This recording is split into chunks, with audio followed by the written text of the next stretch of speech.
All right, so let me explain this equation here.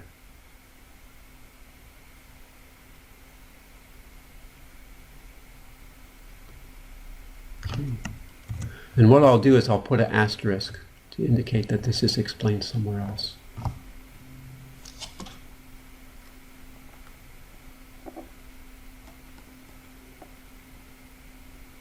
Okay, or actually let me put it here.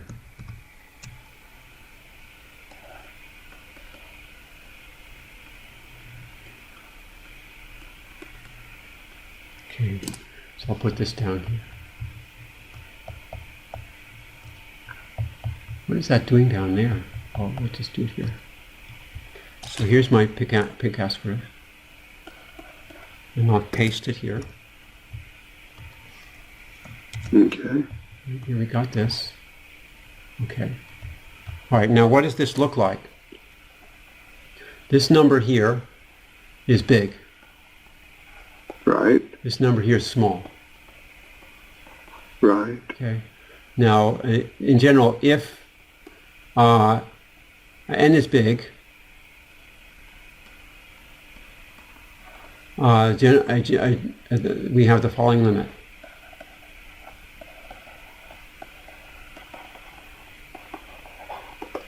And this is what I showed before. I don't know if you remember this, but this is a famous theorem.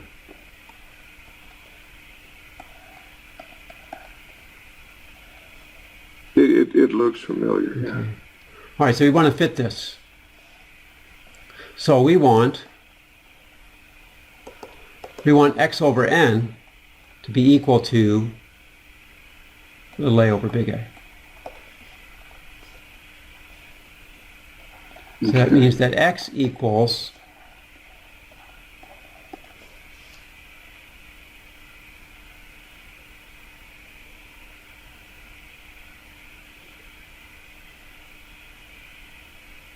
you see? Right. X equals NA over A.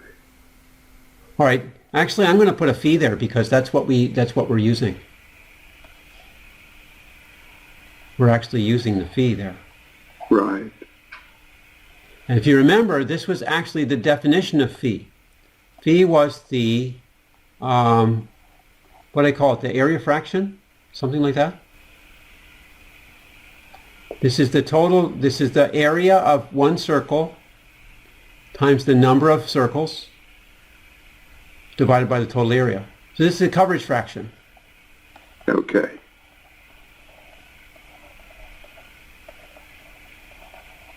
So do you see now that this here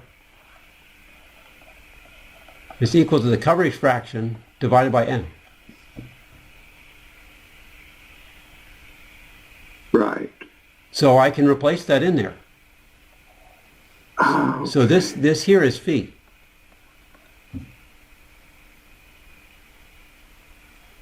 So that means that this whole thing becomes phi times 1 minus phi over n to the n minus 1.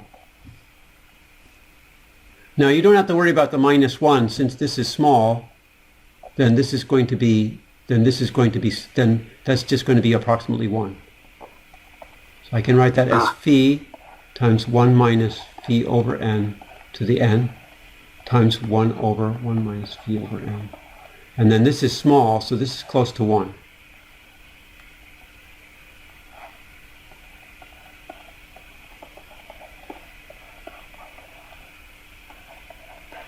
Okay. All right, so altogether we've got phi times e to the minus phi.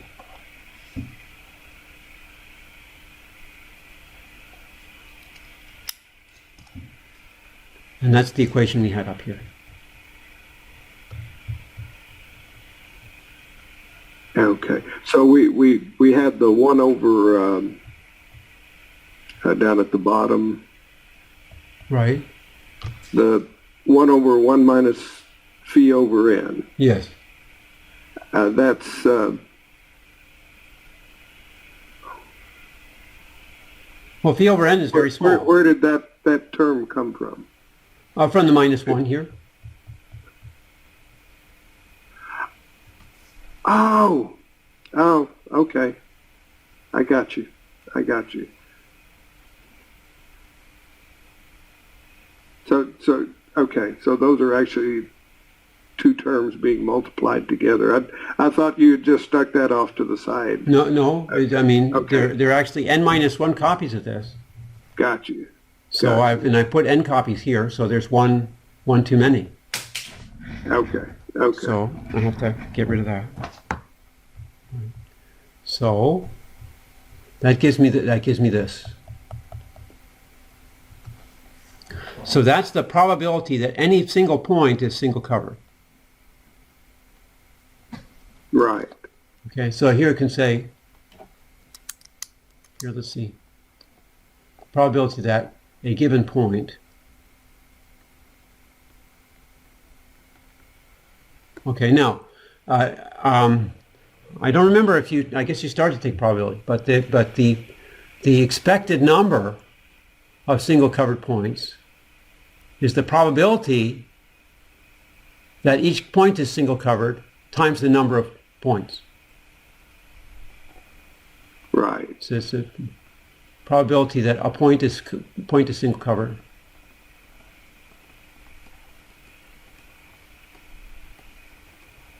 times the number of points.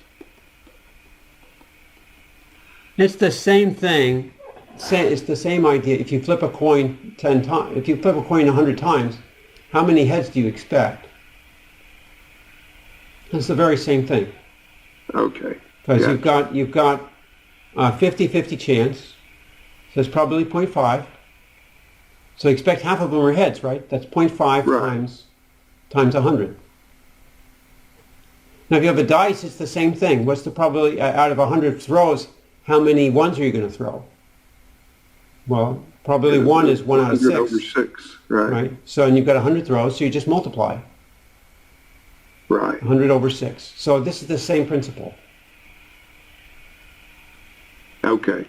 Okay.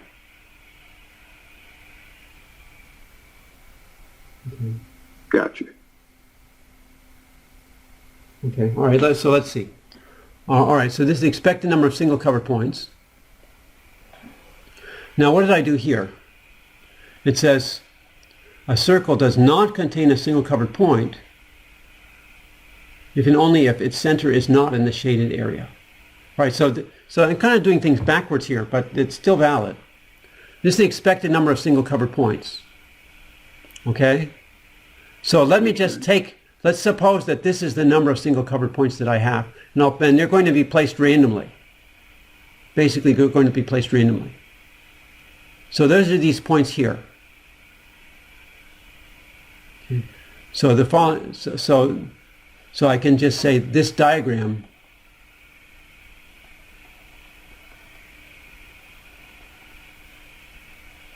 Oh, here, let me put my comments in pink because then you know what to comment. Okay, this diagram shows single covered points.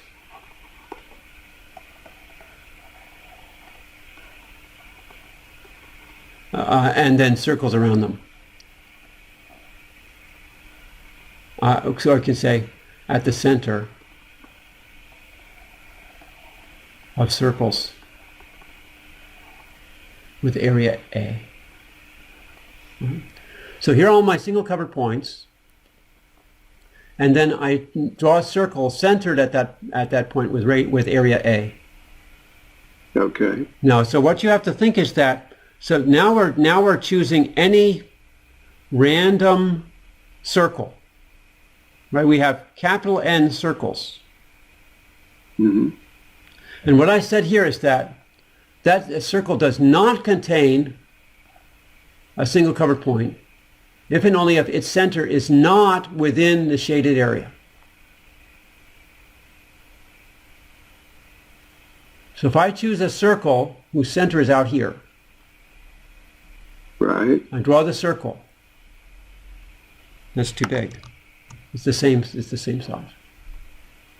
That circle cannot possibly contain any single covered points because it's too far.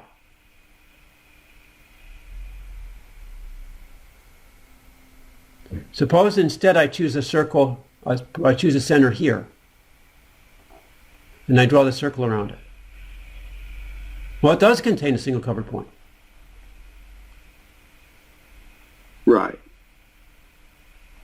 So maybe I can explain this in more detail here.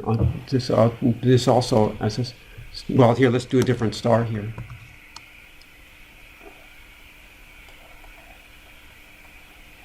Okay.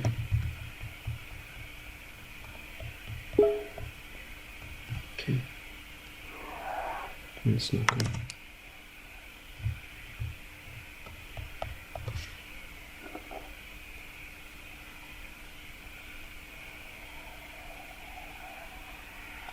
Okay. All right, so here we have a single covered point.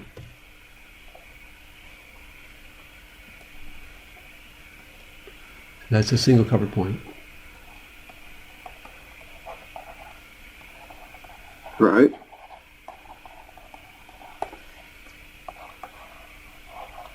And then let me draw a circle around it. And this circle has area A.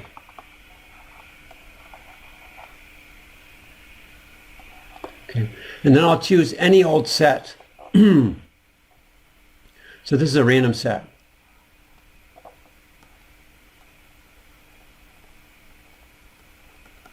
Now that random circle has a center here. Now notice that if this distance is greater than the radius, this distance is greater than the radius, then this single covered point is not in that circle. It's not in that circle. Okay. Okay. Okay.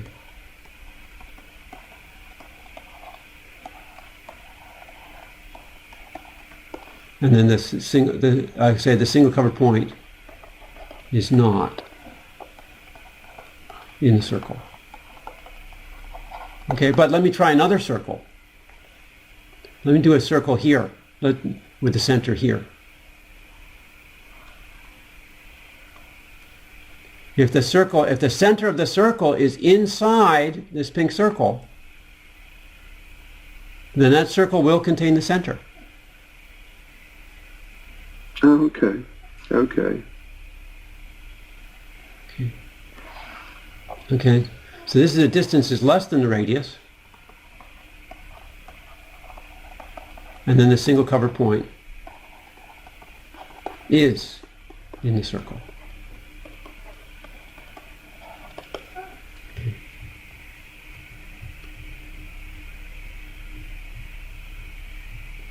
All right. Now this is a similar argument. So I want the probability that, so I'm going to take the probability that a random point is not in any one of these circles. Okay. All right. What that means is that, there are this many circles. That's the number of circles. And they each have radius, they each have area little a.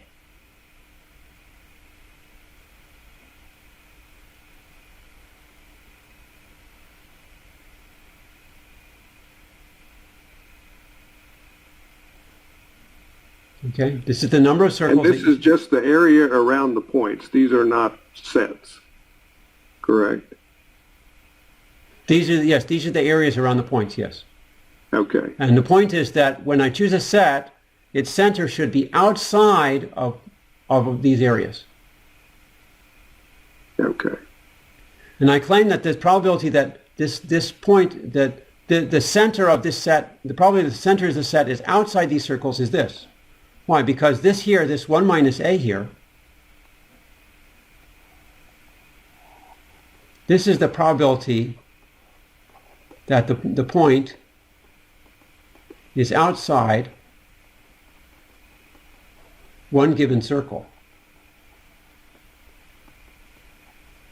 And then here's the number of circles.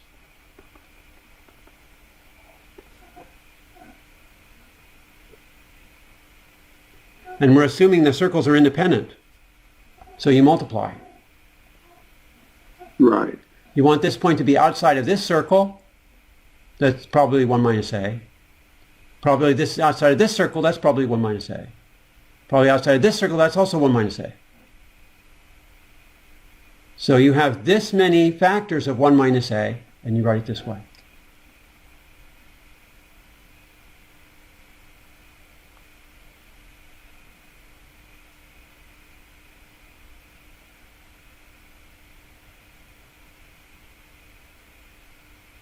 Okay. You mean 1 minus little a over big A? Yeah, that's right. Yes. Yeah.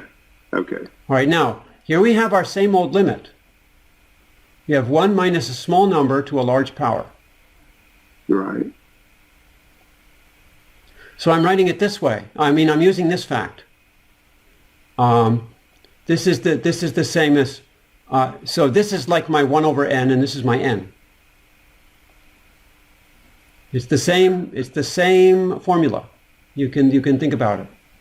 Okay. Is there a way to make your cursor a little bigger? I'm having trouble following it on the screen. I think what I have to do is like this. Okay. Yeah, I can't make the cursor bigger. Gotcha. Okay. I wish there was a way, but Microsoft does not. I mean, the best, I guess I can do this. Yeah. Okay. This here is the same formula that we had before. You can think about it. Just do a substitution. This gives you the same formula. Okay. Right. So that means that this number here, 1 minus little a over big A, I can rewrite that as this. And then I multiply this out. Ah, okay. Now this here is gamma. That's not the coverage fraction, but that's the point fraction. Okay. So the proportion of sets that are not required is approximately this.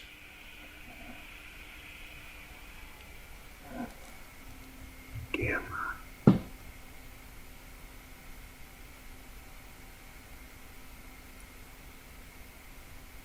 And where did we actually define gamma?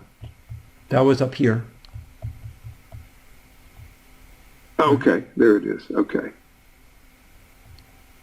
Okay. All right, well, that's a lot to look at. What I would like to do is, we'll stop here. All righty. And I think I would like you to write this up into the Wolverley file. And I think, well, having to write this up will kind of produce some questions. Right. That's a good thing. Yeah. So, I mean, what you can do is just sort of copy what I have here, and then try to make it logically connected. Okay. I mean, there's the mechanics of putting in these equations. For instance, I can put one of these equations in. This one here. You do it something like this. Let me go back and let me go back to the overleaf. It should be here. Right now, what was the equation? So here I'll just do it here in the introduction. You can say begin equation. And it gave me the end automatically. So here we have, what was it?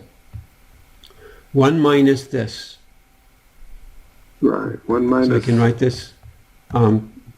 So here I can say something like this. Required proportion of sets is equal to, and then this is going to be, let's see. Keep forgetting what it was. 1 minus. Okay, 1 minus. E to the minus. So this can be equals 1 minus E, up arrow. You need this in brackets, curly brackets. Right. Minus, and I guess it was gamma phi.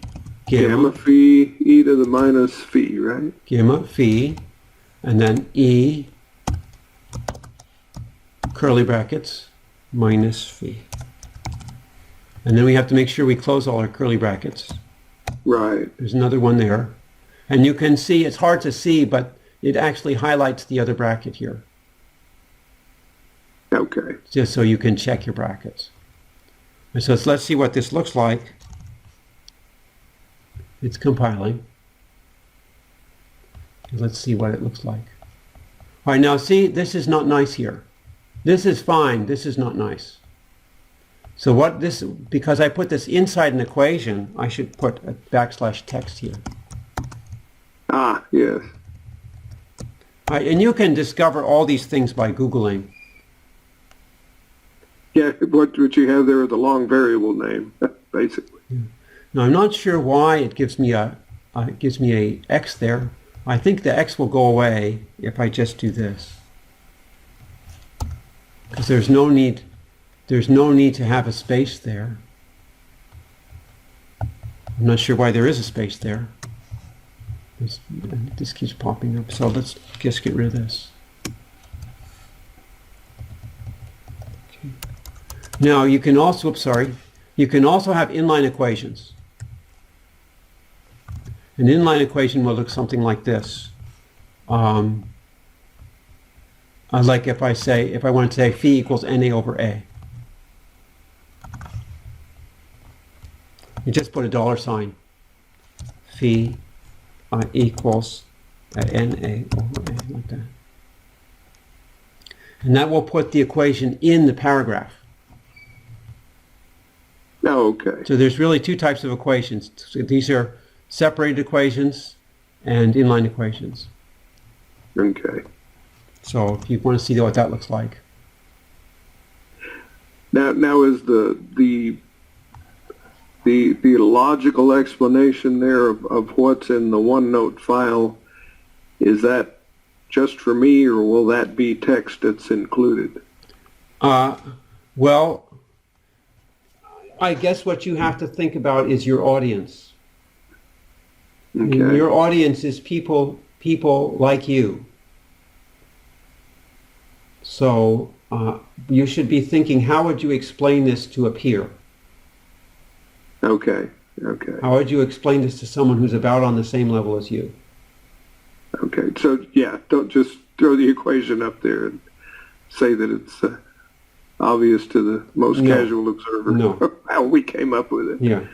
No, I'm sure I will edit it back, because when you do scientific writing, you do make things abbreviated. But I wouldn't worry about that. What I would worry about first is clarity. Okay. And Okay. the extra words are not a problem. I'll just remove stuff that I think is extraneous. Okay. That sounds reasonable. But if you're wanting to finish on a abbreviated time frame, we should probably meet like a few times a week. Right. I was. I mean, what I would say is, as soon as you get this done, let me know. We'll meet again. Okay. Okay. I don't have classes until the evening, so we should be able to just work through. We'll work through these equations, and then we'll decide on simulations, and then we'll go for it. Okay. And sounds good. The simulations, we may have to twiddle with them to get them, and we'll probably have to do longer simulations because the ones that we have still have some kind of rough edges. Right. Like these let's see. These things here, I don't believe those are there. There should be it should be continuous. I think it's just here because there's some, if they're there, that's very interesting, but I don't think they are there. I think this is just continuous. And this here, I'm quite sure that it's not like this. Okay. I don't think there's this chaotic stuff. I think this is probably just a straight line. Okay. These, I think, are real effects. But I mean, the most interesting one is this. Right. And I want to change the parameter so this is really front and center and not just off on the side like that. I can't read that title. What I is that don't, one? well, we'll have to see. I can't read it either. Okay. I think we can Okay. blow it up. And that should be islands or something. Mean number of islands. Okay. Yes. Okay. And I see. there should be something about island size. I'm not sure where that would be.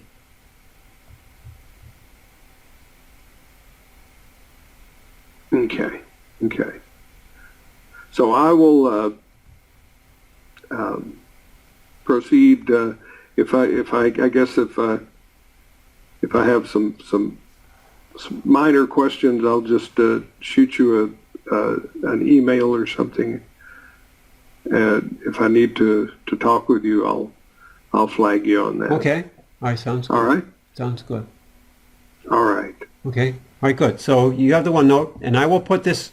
I'll send you a link to this